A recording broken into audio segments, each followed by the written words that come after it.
வணக்கம். இது தடம் நியூஸின் இரவு நேர செய்திகள். செய்தி ஆசிரியர் அரியராசா தினேஷ். வாசிப்பவர் மதுஷ்யா மகேந்திரன். முதலில் தலைப்புச் செய்திகள். பெரிய வெங்காயத்தின் விலையில் ஏற்படவுள்ள மாற்றம். தங்க விலையில் தொடரும் மாற்றம். வாங்கவுள்ளோருக்கு முக்கிய தகவல். மக்களுக்கு மகிழ்ச்சி தகவல். இன்று வங்கிக் கணக்குகளுக்கு வரும் பணம். தேசபந்து தென்னக்கோனுக்கு பிணை.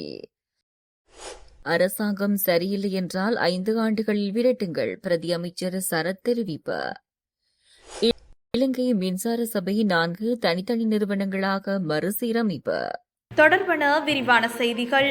இறக்குமதி செய்யப்படும் உருளைக்கிழங்கு மற்றும் பெரிய வெங்காயம் என்பவற்றுக்கு அறவிடப்படுகின்ற விசேட பண்டவரி அதிகரிக்கப்பட்டுள்ளது. குறித்த விடயத்தை நிதியமைச்சு வெளியிட்ட அறிக்கையில் தெரிவித்துள்ளது. இந்த வரி திருத்தம் 3 மாதங்களுக்கு நடைமுறையில் இருக்கும் என்று அமைச்சு தெரிவித்துள்ளது. இதற்கமைய 1 கிலோகிராம் பெரிய வெங்காயத்துக்கான வரி நேற்று முதல் நடைமுறைக்கு வரும் வகையில் அதிகரிக்கப்பட்டுள்ளது. அந்த வகையில் இறக்குமதி செய்யப்படும் பெரிய வெங்காயம் கிலோ ஒன்றுக்கான விசேட பண்டவரி 10 50 ரூபாவாக அதிகரிக்கப்பட்டுள்ளது. அத்துடன் இறக்குமதி செய்யப்படும் உருளைக்கிழங்கு பண்டவரி 60 80 ஆக அதிகரிக்கப்பட்டுள்ளது. உள்நாட்டு உருளைக்கிழங்கு மற்றும் பெரிய வெங்காய விவசாயிகளை பாதுகாக்கும் நோக்கில் இந்த நடவடிக்கை எடுக்கப்பட்டுள்ளது. இலங்கையில் கடந்த சில மாதங்களாக தங்கத்தின் விலையானது சற்று ஏற்ற இறக்கத்துடன் காணப்படுகிறது. அந்த வகையில் கடந்த சில நாட்களாக தொடர்ச்சியாக அதிகரித்த தங்க விலையானது இன்று மீண்டும் அதிகரித்துள்ளது. இன்றைய நிலவரத்தின்படி 1 அவுன்ஸ் தங்கத்தின் விலையானது 1,55,501 ரூபாவாக காணப்படுகிறது. அத்தோடு 24 கேரட் தங்க கிராம் 36,180 ரூபாவாக பதிவாகியுள்ள நிலையில் 24 கேரட் தங்க பவுன் 2,89,400 ரூபாவாக பதிவாகியுள்ளது.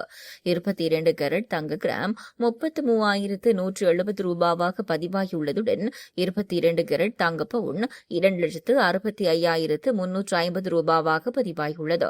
மேலும் 21 கேரட் தங்கம் 1 கிராமின் விலை 31,660 ரூபாவாக பதிவாகியுள்ள நிலையில் 21 கேரட் தங்க பவுன் இன்றைய தினம் 2,53,300 ரூபாவாக பதிவாகியுள்ளமை குறிப்பிடத்தக்கது. அஸ்விசும பயனாளிகளின் கொடுப்பனவு குறித்து நலன்புரி நன்மைகள் சபை அறிவிப்பு ஒன்றை வெளியிட்டுள்ளது. அஸ்விசும பயனாளிகளுக்கான ஆகஸ்ட் மாத தவணைக்கான பணம் இன்று அவர்களது வங்கிக் கணக்குகளில் வைப்பு செய்யப்படும் என தெரிவிக்கப்பட்டுள்ளது. நலன்புரி நன்மைகள் சபை வெளியிட்டுள்ள அறிவிப்பில் குறித்த விடயம் தெரிவிக்கப்பட்டுள்ளது.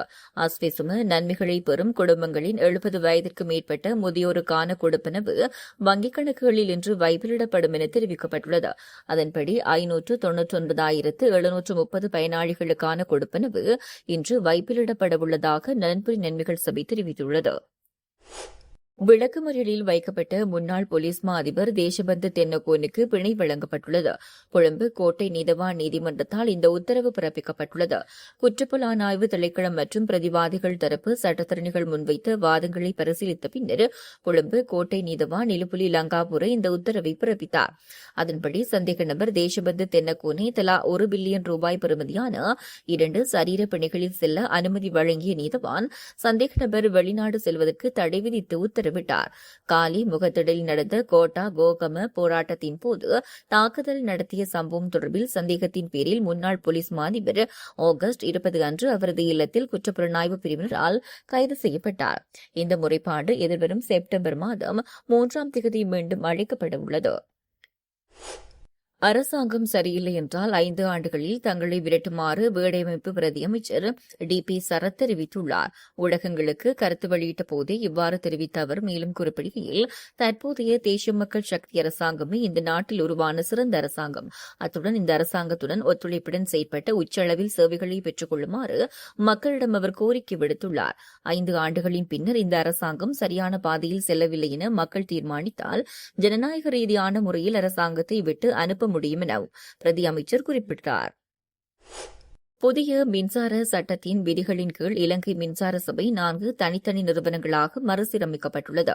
இலங்கை மின்சார சபையின் தற்போதைய ஊழியர்கள் தங்கள் விருப்பப்படி 4 நிறுவனங்களில் ஒன்றுக்கு மாறுவதற்கு விண்ணப்பிக்க வாய்ப்பு வழங்கப்படும் என வலிசக்தி அமைச்சு தெரிவித்துள்ளது. செயல்முறைக்கு இன்று முதல் 2 மாத கால அவகாசம் வழங்கப்பட்டுள்ளதாகவும் மேலும் அனைத்து ஊழியர்களுக்கும் உத்தியோகபூர்வமாக அறிவிக்கப்படும் எனவும் தெரிவிக்கப்பட்டுள்ளது.